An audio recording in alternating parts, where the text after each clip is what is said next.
आबनाए Hormuz में commercial जहाज़ों पर हमलों से शुरू होने वाला मामला एक बार फिर अब बाकायदा जंग की तरफ जा रहा है। ईरान ने इस्लामाबाद बर्दाश्त पर अमल दरामद मुअत्तल कर दिया है और अमेरिका ने भी जंग को मज़ीद तौसी देने के लिए सैकड़ों रिफ्यूलिंग तैयारे इसराइल पहुँचा दिए हैं। ईरान के रहबर आला इनके मुशीर मोहसिन रज़ाई ने खबरदार किया है कि अगर अमेरिका 2 से 3 रोज़ तक कार्रवाइयाँ जारी रखता है तो जंग जारहाना और तबाहकुन मरहले में दाखिल हो जाएगी। इराक़ी वज़ीर ख़ारजा भी दावा कर रहे हैं कि उन पर भी जंग में शामिल होने के लिए दबाव डाला जा रहा है, लेकिन इराक़ जंग के ख़िलाफ़ है और ख़लीजी ममालिक पर हमलों की मज़म्मत करता है। अक़वाम मुत्तहिदा में ईरानी मंदूब ने सलामती काउंसिल के सामने ताज़ा अमरीकी हमलों में जानी और माली नुकसानात की तफसील पेश की है। फ़ौरी तौर पर अमरीकी जारियत रुकवाने का मुतालबा भी किया है। जंग कभी फ़ायदा नहीं देती और अब इसके असरात ये हैं कि कुवैत ने इल्ज़ाम लगाया है कि ईरान ने दूसरी बार वाटर प्लांट्स पर हमला किया है। कुवैत का 90% पानी इन्हीं सी वाटर डिसैलिनेशन से फराहम किया जाता है, जिसके जवाब में अमेरिका ने भी ईरान की वाटर फैसिलिटीज़ पर हमले किए हैं। ईरानी हुक्काम ये दावा कर रहे हैं कि 20 से ज़ायद देहातों में 10,000 अफराद साफ़ पानी से महरूम हो गए हैं। दूसरी तरफ ईरानी मीडिया ये दावा कर रहा है कि सऊदी अरब में प्रिंस सुल्तान एयरबेस को मिसाइल से निशाना बनाया गया है, जिसे अमरीकी अफवाज भी इस्तेमाल करती हैं। अब इस हवाले से अमरीकी न्यूज़ वेबसाइट एक्सियोस ने भी ये खबर दी है कि दी तो है, लेकिन सऊदी वजारत दिफा ने ताहाल इस दावे की अभी तक तस्दीक या फिर तरदीद नहीं किया है। किस तरफ जा रहे हैं मामला, इस पर बात करने के लिए major general retired Zahid Mahmood साहब डिफेंस एनालिस्ट हैं, प्रोग्राम में ज्वाइन कर रहे हैं। आपके वक्त की बेहद शुक्रगुजार हूँ जाहिद साहब। सबसे पहले तो ये कि ईरान ने अब बाकायदा तौर पर बाज़ाब्ता तौर पर इस्लामाबाद MOU की मुअत्तली के हवाले से ऐलान कर दिया है। क्या नताइज आप देख रहे हैं आगे? जी Kiran, thank you very much for inviting me. देखिए, फियर्स तो उस वक्त भी थे जब ये मुआहदा हो रहा था, क्योंकि ये जो मिसट्रस्ट है 47 इयर्स ह्यूज टाइम, वो ब्रिज नहीं हो रहा था जी गैप। और दोनों जो मैकेनिज्म इस्टेब्लिश किए गए थे, हुर्मुज़ के कॉन्टेक्स्ट में हॉटलाइन इस्टेब्लिश होना था और लेबनान के कॉन्टेक्स्ट में डी कन्फ्लिक्शन सेल ने इस्टेब्लिश होना था, तो प्रॉब्ली वो अच्छे तरीके से इस्टेब्लिश नहीं हो सका। But having said that, even मुज़ाकरात के बाद भी एक जो 60 डेज़ का पीरियड था उसमें कंटेस्टेशन जारी रही। टू बिगिन विद लेबनान के अंदर एक सिचुएशन रही, इजराइल ने पूरी कोशिश की, हाउएवर अमेरिका ने कोशिश की कि उसको एज अ स्पॉइलर उसको रोका जाए, और उसका जिक्र अभी JD वैंस ने भी कर दिया कि कैसे मुज़ाकरात को सैबोटाज करने की कोशिश की गई। फिर जो शिक 5 है मुआहदे की, उसके ऊपर पहले अमेरिका ने कोशिश की कि एक रूट खोला जाए, जो लीगल बैटल है इस पानी की कि जी ये इंटरनेशनल वाटर्स हैं या ये टेरिटोरियल वाटर्स हैं, तो उन्होंने कहा जी जो सदर्न पोर्शन है जो ओमानी कोस्ट को हग करके जाएगा, तो उसको खोलने की कोशिश की, जिसको फिर इंटरडिक्शन की, और उसी इंटरडिक्शन में कतर का भी एक शामिल था टैंकर। और उसके बाद वे सिचुएशन सबके सामने हम देख रहे हैं इसको। Hormuz is a by product of war Kiran. अब इसकी contestation it represents the power projection. दोनों समझते हैं कि जिसके पास हुर्मुज़ होगा वो उसको पावरफुल कंसिडर किया जाएगा। यस, जो प्रेस्टीज है वो तो अटैच रहेगी न्यूक्लियर के बाद, लेकिन उस मामले ने बाद में आना था।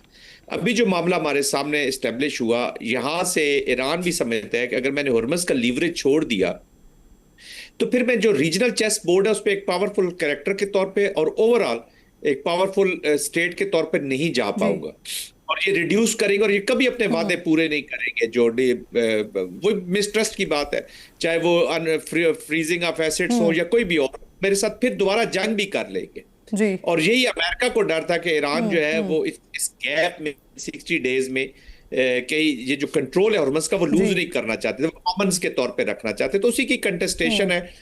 लेकिन एक चीज है कि लेकिन सर अब मसला ये है ना कि ये मामला तो चल रहा था, लेकिन जो अभी दोबारा से आगाज होगा, ये जो 6 और 7 के दरमियान में जो हुआ है, जो वेसल्स पर 3 वेसल्स को निशाना बनाया गया और उसके बाद फिर ये दोबारा सारा मामला शुरू हुआ है। मुझे ये फरमाइए, जिस तरह से एक्सियोस एक अमेरिकन ऑफिशियल को कोट करके ये बात कर रहा है कि अड्डे को निशाना बनाया गया, वहाँ पर बैलिस्टिक मिसाइल दागा गया, फिर कुछ ही देर बाद हमने देखा कि फिर ईरानी मीडिया ने भी इसी तरह से रिपोर्ट किया है इस सारे मामले को।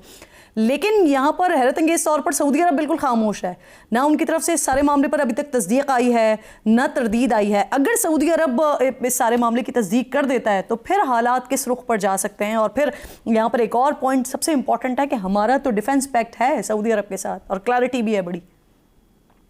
किरण, Saudi Arabia is playing very craftly और बड़ा अच्छी स्ट्रेटजी के साथ जा रहा है। ऑफ कोर्स पाकिस्तान के इसमें बड़ा हाथ है इस रिस्ट्रेंट में। जो रिस्ट्रेंट पहले हमने सऊदी अरेबिया से देखा, कतर, कुवैत से देखा, it was all because of Pakistan. क्योंकि पाकिस्तान समझता है कि गल्फ पे अगर आग लगेगी, ये जंग फैलेगी, तो इसका विनर तो एक ही है, इजराइल। उसकी भी ख्वाहिश है कि ये जंग लगे। आज भी वो कोशिश करेगा किसी तरीके से ये रीजनल कंटेस्टेशन जारी रहे।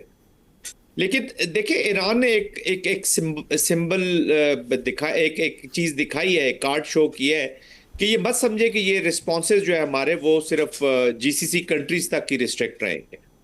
दे are engulfing more countries. Syria की बात हो रही है, सऊदी अरेबिया की बात हो रही है, इराक में वॉर जाने के चांसेस है। तो वो यही कह रहे हैं कि पूरा रीजन डिस्टेबलाइज होगा। ऑयल प्रोड्यूसिंग रीजन जितना भी है वो डिस्टेबलाइज होगा अगर आपने ईरान को बिल्कुल कॉर्नर करने की कोशिश की। तो this is their one of the response strategy के हॉरिजॉन्टल एक्सपेंशन भी करनी है इसमें बहुत सारी और ममालिक, इसलिए तो बाबल मंदल मदब के ऊपर इन्होंने जो है वो फोकस किया है। लेकिन मैं ये समझता हूँ कि बाबल मंदल पे जाएगी और किसी इस्लामिक कंट्री को तो इसका फायदा नहीं है, जैसा कि आप कह रहे हैं कि डायरेक्ट फायदा जो है वो सिर्फ इसराइल को ही होगा। जब आपने इसराइल का तस्करा छेड़ा तो यहाँ पर सर अभी ये ताज़ा हम ये भी देख रहे हैं कि अमेरिका ने इसराइल में जो है वो एयर टू एयर फ्यूलिंग वाले और एक्स्ट्रा फ्यूलिंग वाले जैट्स भिजवा दिए। तो इसका क्या रीजन हो सकता है? देखिए, इसके एक तो वहाँ पे ज़रा वो सेफ समझते हैं कि वहाँ पे एसेट्स शायद Iran will avoid attacking these assets inside Israel. क्योंकि ईरान की भी स्ट्रेटजी में ये चीज़ थोड़ी सी नज़र आ रही है, कोई इजराइल को अभी इमीडिएटली अट्रैक्ट नहीं करना चाहता है इस वॉर के अंदर। That's why they are not engaging any target inside Israel. और वहाँ पे सेफ भी। एंड सेकेंडली, अगर रीजनल वॉर फैलती है तो फिर they will have multiple options to generate response वहाँ से इजराइल के अंदर बैठ के, and they feel more protected. क्योंकि उनका जो एयर डिफेंस सिस्टम है अमंगस्ट ऑल अदर कंट्रीज वो ज्यादा बेहतर है। गो के एक्सपेंस। अच्छा सर, जाहिद साहब, यहाँ पर इराक की पोजीशन वो भी बड़ी इंटरेस्टिंग है, बात करने वाली है। सर, इराक की जानिब से ये कहा जा रहा है, उनके वजीर खारजा कह रहे हैं कि उनका मुल्क जो है वो जंग नहीं चाहता। उनके ऊपर बाकायदा तौर पर इस सारे मामले के ऊपर प्रेशर है। खलीजी ममालिक से भी वो अच्छे ताल्लुकात चाहते हैं। तो वो जो प्रेशर की बात कर रहे हैं, गालिबन इशारा उनका ईरान की तरफ है। देखिए, दोनों तरफ है जी। दे इराक की इस वक्त सिचुएशन इज़ वेरी डिफरेंट। फिर आपको याद होगा कि जब अली खamenei साहब का जब जो मैयत है वो इराक जब ले जाई गई तो वहाँ पे भी सेंटीमेंट रिजाइड करता है। That was also show of power जी। ईरान ने जो वहाँ पे मैनिफेस्ट किया है, that was a powerful show. और उसको अपने सेंटीमेंट को भी उन्होंने लोगों के उतारा भी है। और वहाँ से नारा क्या लगा, रिवेंज का वहाँ से नारा क्या लगा, we will not forget, we will not forgive. तो ये वो चीज़ें जो वॉर में बड़ी इंपॉर्टेंट रोल अदा करती हैं। तो कैच 22 है तमाम अरब कंट्रीज़ के लिए। वो लड़ाई में अगर मुकम्मल तौर पर भी जाते हैं तो उनका नुकसान है, बाहर रहते हैं तो फिर भी उनका नुकसान है। तो ये जो कंटेस्टेशन सिर्फ इस्लामिक कंट्रीज के अंदर ही हो रही है, इसको समझने की जरूरत है। देखिए, आज गाजा किधर है, गाजा को लेट्स सी के मामलात मजीद किस तरफ जाते हैं। बहुत शुक्रिया आपका। जनरल साहब साथ मौजूद थे, अहम मामले पर बात कर रहे थे और आपके मुताबिक ये आपको लग रहा है कि इराक जो है वो दोनों तरफ के लिए ये मैसेज कन्वे कर रहा है।